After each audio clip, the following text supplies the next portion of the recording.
Hi everyone, we're going to start this video with something a bit different. So I want to show you an example of each paragraph structure in a real article. So the first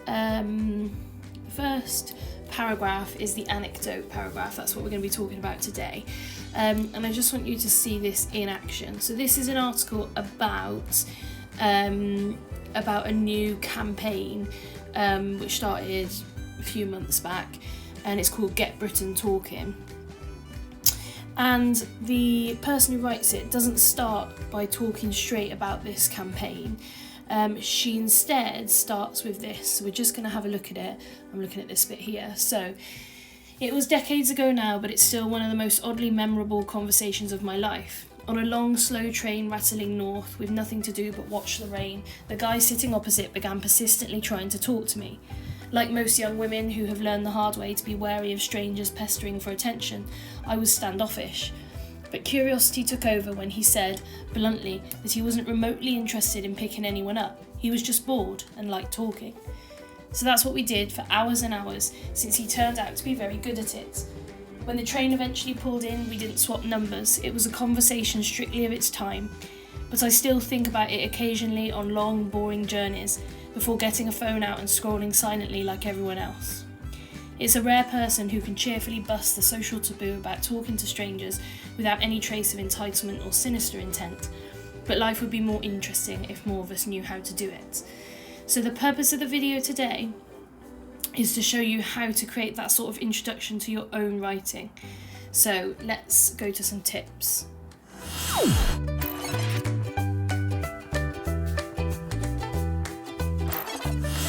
So in your book or wherever you're taking your notes, let's get a title down of anecdote paragraphs. So I'm going to start with some top tips for an anecdote paragraph. So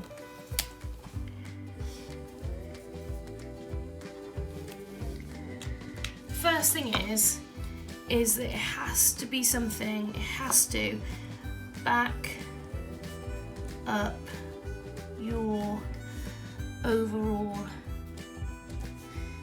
viewpoint. So in that example we just looked at, she goes on to say that we should connect with each other more.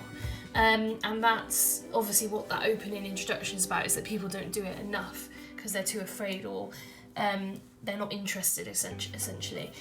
So that's the first thing. Backing up your own view is really important. The next thing is it's quite useful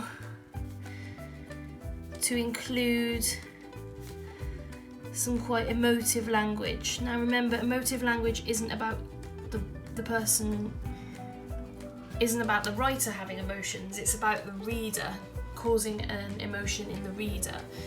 So you're going to want them to feel perhaps guilt, or maybe anger,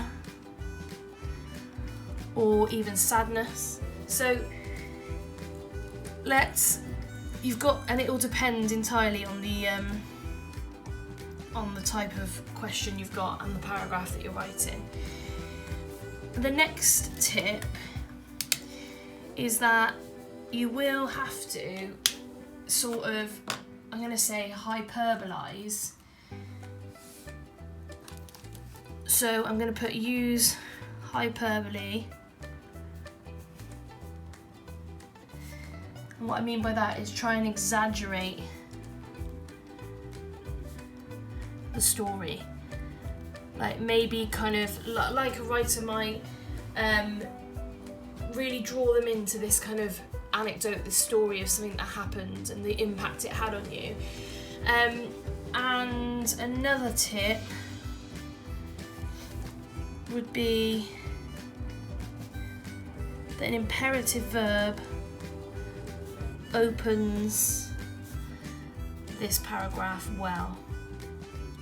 So I mean, you start straight away by commanding the reader to kind of be on your side and imagine something that you are telling them about. So let's go in now to the model paragraph.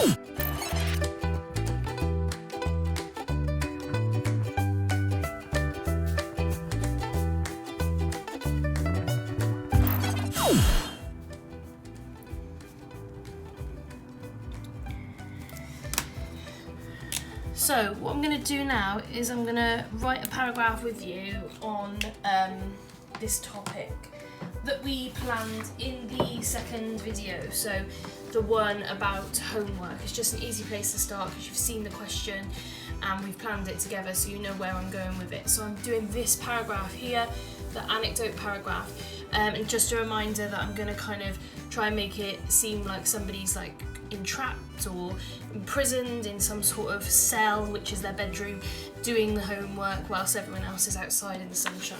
So let's start straight away with that imperative verb. So I'm going to go in with imagine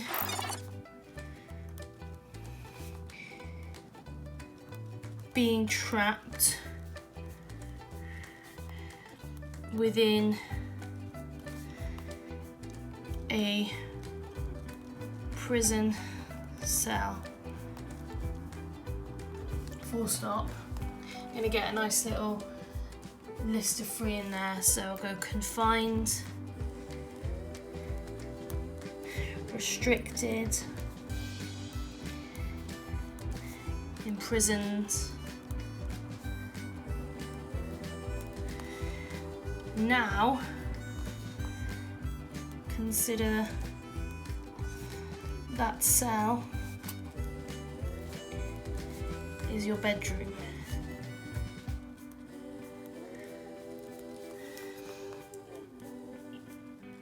You're 15 years old and stacked in front of you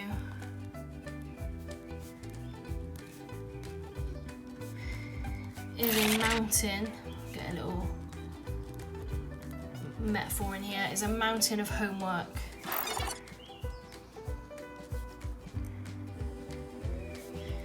Which seems impossible to climb.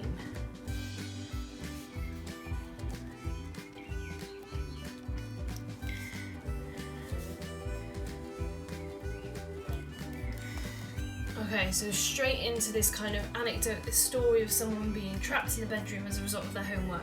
So I'm gonna now kind of really ramp up that kind of that sympathy from the reader. So I'm going for the emotion of pity. I want them to feel sorry for me. So I'm gonna go for outside. The sun beams down on gardens and bustling parks.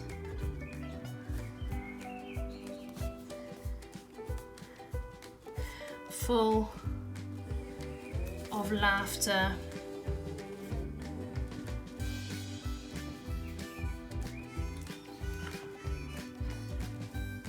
and I don't want to say happiness, it's full of laughter and joy. Let's go joy.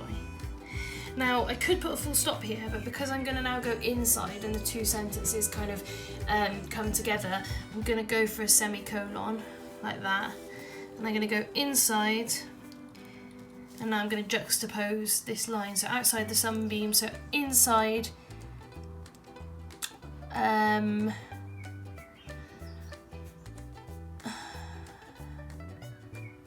don't want to put the teenager. I don't know whether I want them to be kind of burning up, or I'm going to go for the lamp. So this is to do with light. The lamp glows on, so it says gardens and bustling parks. I'm going to go screwed up paper and empty pages. I'm trying to show that they're struggling to do their homework, because that's going to be one of my points later, that homework is hard for people to do independently. So inside the lamp glows on screwed up paper and empty pages full of, so we've got laughter and joy, silence, and I'm thinking maybe loneliness or isolation, maybe. Solitude, full of silence and solitude, that's better. Nice bit of sibilance with the S sounds. Okay, so outside the sun beams down in gardens and bustling parks full of laughter and joy. Inside the lamp glows on screwed up paper and empty pages full of silence and solitude. Okay, so I've got the sense of the other people outside. I want to now give a sense of time, so of like time dragging on, ticking on. So I'm going to slow it down. I've had quite a long sentence there, so I'm just going to go tick, full stop, tock, seconds, feel like hours, as the day drags,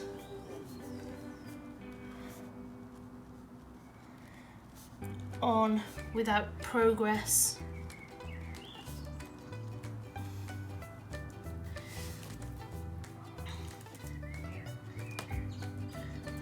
or success, I think, without progress or success, or purpose, without progress or purpose, no, progress or success, I think.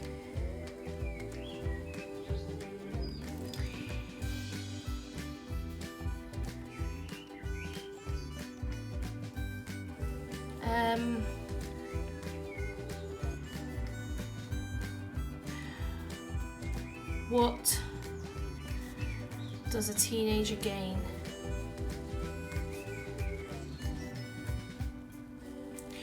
from staring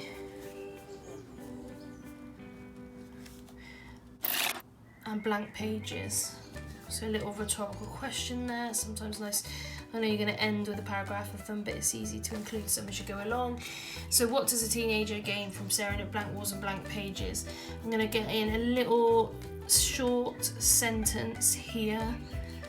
We've all been there. Because this is an article that I'm writing for adults, so it needs to be a case of now I'm moving the adult to kind of reflecting on their own experience of homework. So I'm going to go, we've all been there.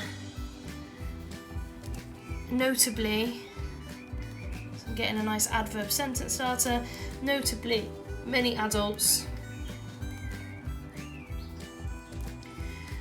look back fondly on their school, on their school years, on their years spent at school. I'm getting to the end of the paragraph now, so I'm bringing them to the topic and making it clear what my view is. So notably, many adults look back on their years spent at school with pride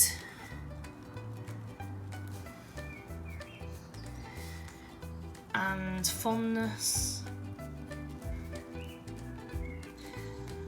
Not many, here comes my hyperbole, that soul-destroying and time-wasting enemy of childhood.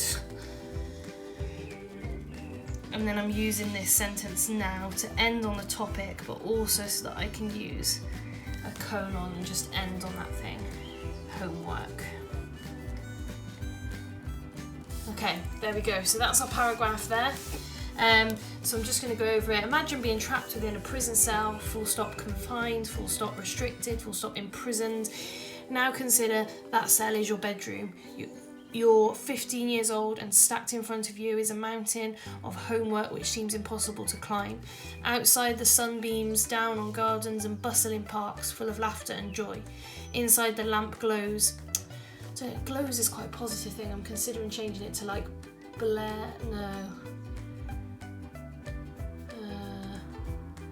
reflects.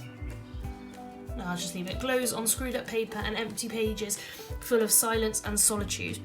Tick tock. Seconds feel like hours as the day drags on without progress or success. What does a teenager gain from staring at blank walls and blank pages? We've all been there. Notably, many adults look back on their years spent at school with pride and fondness. Not many celebrate that soul-destroying and time-wasting enemy of childhood, homework. Okay, so that's where I've ended, and then with my next paragraph, my research paragraph, I'm going to go straight on to that idea of it wasting time and it being soul-destroying and what it does to people. I hope that was useful, and maybe, well, hopefully see you in the next video on research.